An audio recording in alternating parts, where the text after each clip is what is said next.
Good day, viewers. You are welcome. Here we have an interesting functional equations. F of x plus 1 equals f of x plus 4 plus 1. We are trying to find f of x. So let's solve this.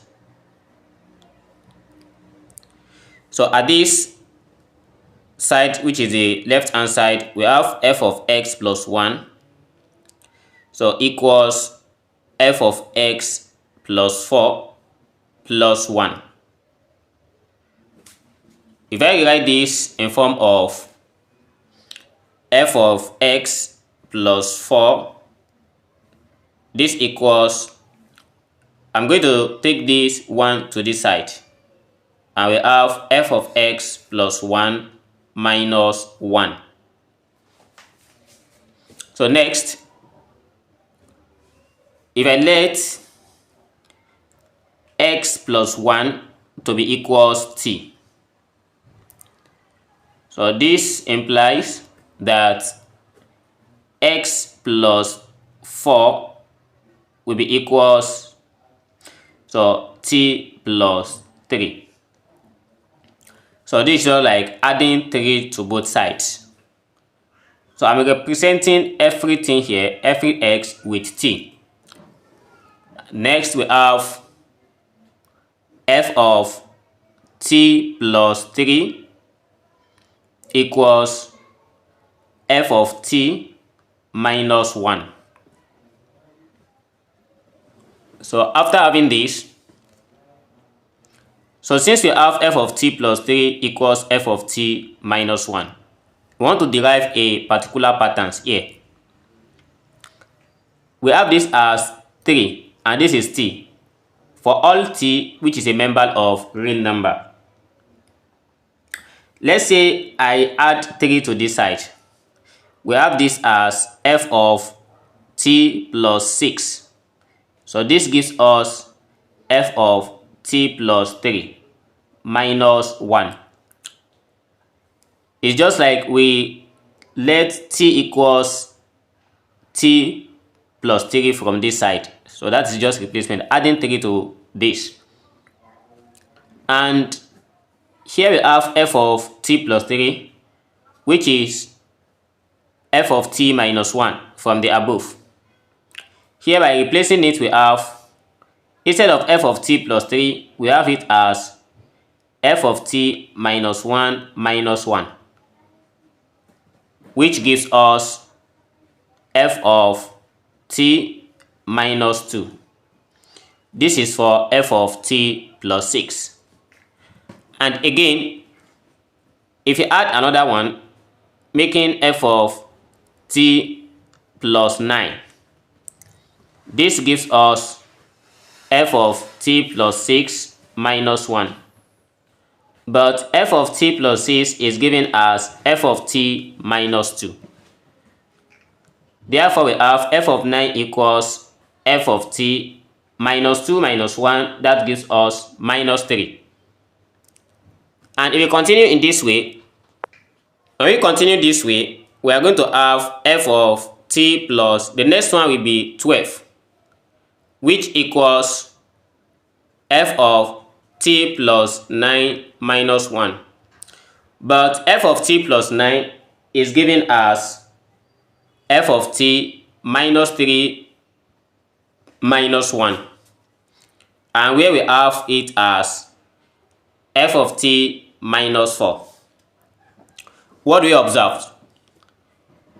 The next one, which is going to be f of t plus 15, will give us f of t minus 5. This is how it continues.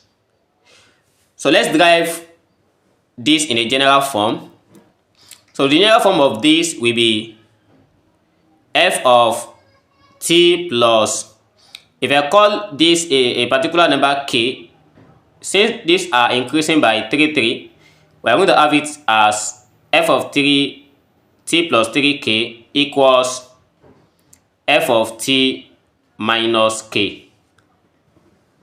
So where this k equals 1, 2, 3, and it continues like that.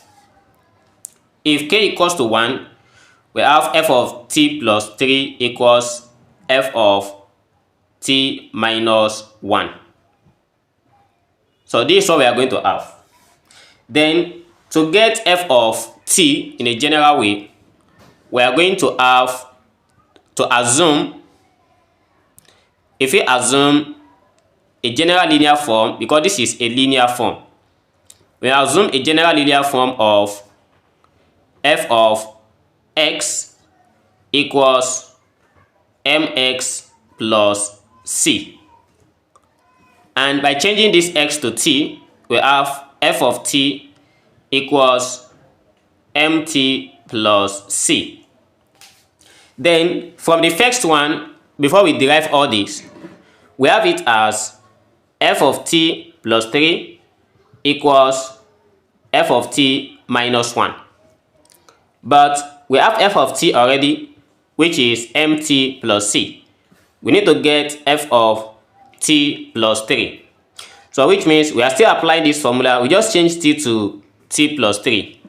So by changing it, we have f of t plus 3 equals m into bracket of t plus 3 plus c.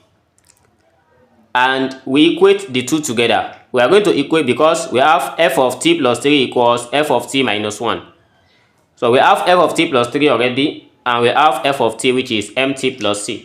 By equating these two sides, we are going to have, so by equating these two sides, we have f of t plus 3, which gives us m into bracket of t plus 3 plus c equals, while f of t is given as mt plus c, then minus 1.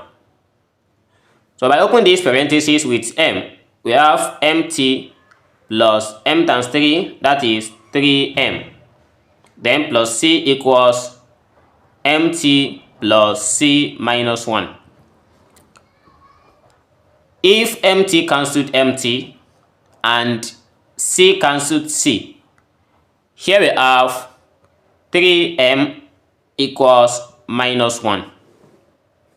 And then dividing both sides by 3, we have m equals minus 1 divided by 3. So minus 1 over 3 is the value of m.